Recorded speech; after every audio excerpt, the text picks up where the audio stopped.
In this video, we'll start to look at some JavaScript. But before we start coding, let's jump over to the W3 Schools JavaScript tutorial. As with HTML and CSS, this is an excellent resource for you to reference when coding, and I highly recommend bookmarking this site if you haven't already. So, what are some things that JavaScript can do on a web page? Well, it can change the content of the HTML.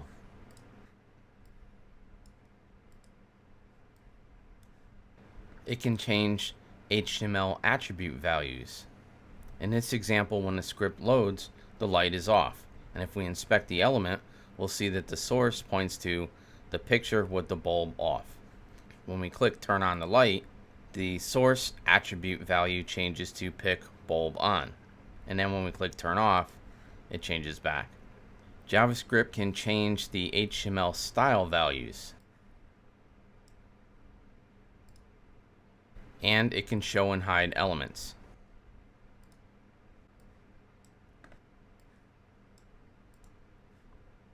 Now, what do all those activities that JavaScript can do have in common? They modify HTML elements and their content in some manner. So, JavaScript is code which interacts with HTML.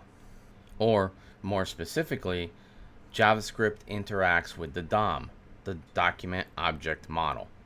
The DOM is a model which represents the HTML elements, their attributes, content, and relationship with other elements on the page. In this image, you can see that the DOM tree starts with the document.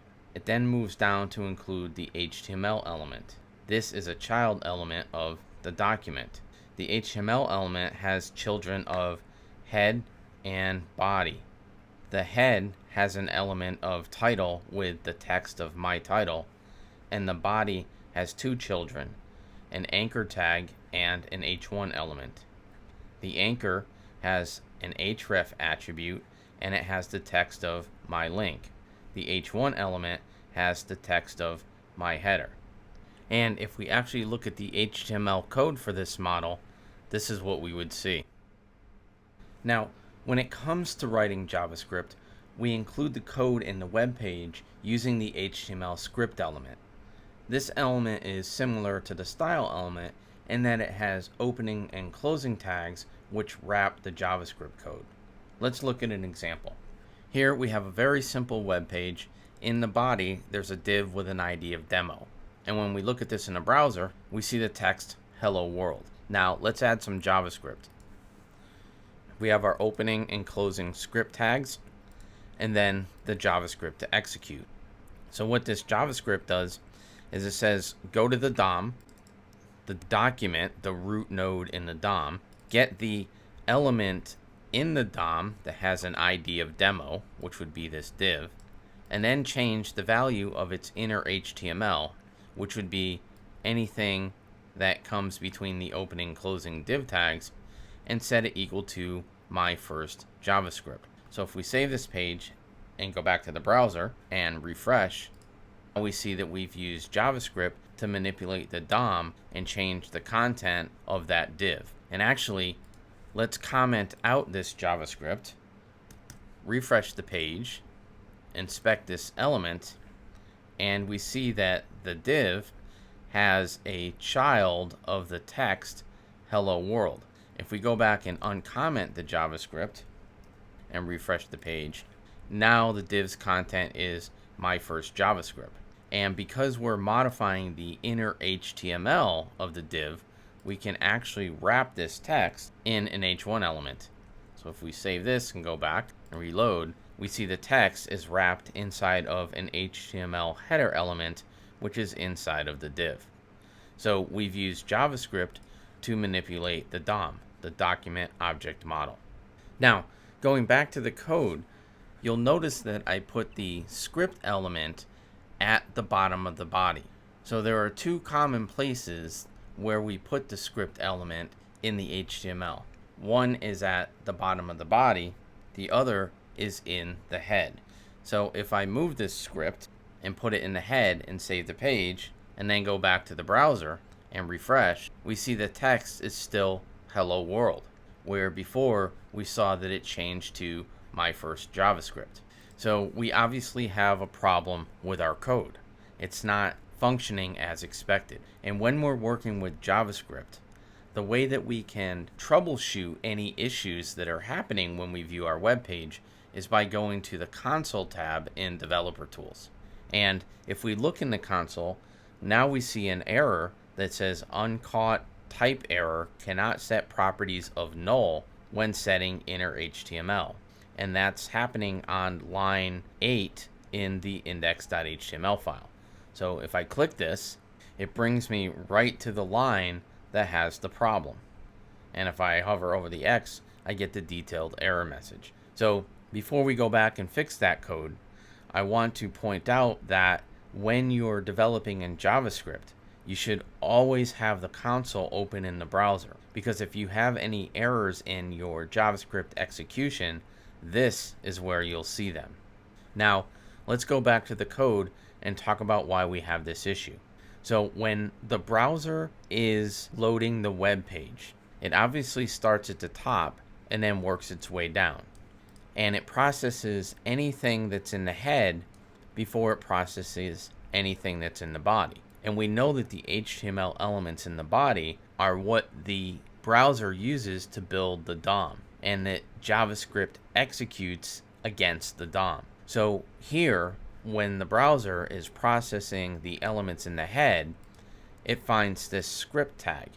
And whenever the browser finds JavaScript, it tries to execute it.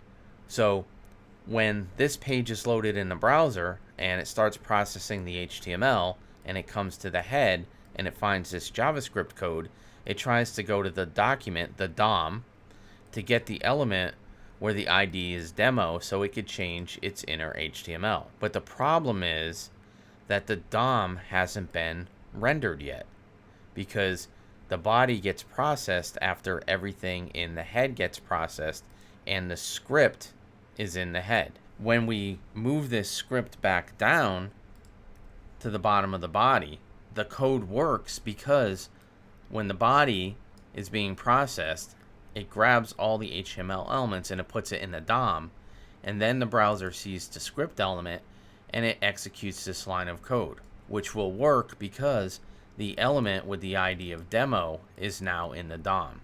And this is why when writing JavaScript, it's very common to see your script elements at the bottom of the body.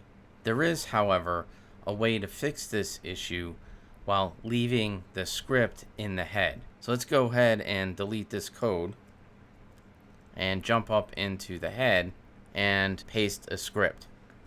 Now I still have my document get element by ID, where the ID is demo, inside of my script, but I've wrapped this code in something called a function. And what a function does is it groups code to be executed within that block, and the block is anything that comes between this open curly brace and the closed curly brace. So the content of the function, or the code to be executed in the function, is wrapped within the curly braces. The window on load tells the browser, hey, wait for the DOM to be loaded and then execute the code in this function.